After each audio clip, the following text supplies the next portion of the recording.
Hi! Okay, so here's my introduction video about myself. My name is Madison Herman. I was born in Basehor, Kansas. Well, I wasn't born, but I grew up there in Basehor, Kansas.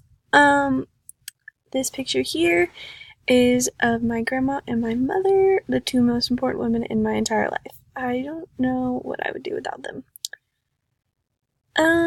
So a little bit about me. I played volleyball from about 4th grade to about my sophomore year in high school, and then I had a really bad injury and I had to quit. I enjoy being at the lake or the beach, really anywhere that is warm and has water that I could sit in a floaty.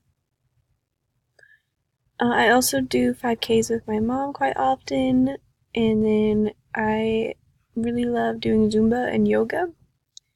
They're so much fun. And then what I want to take out from this class is learning how to be a little bit more tech savvy, because I kind of struggled with this, trying to get it set up and stuff, so yeah. I'm really excited to start this class.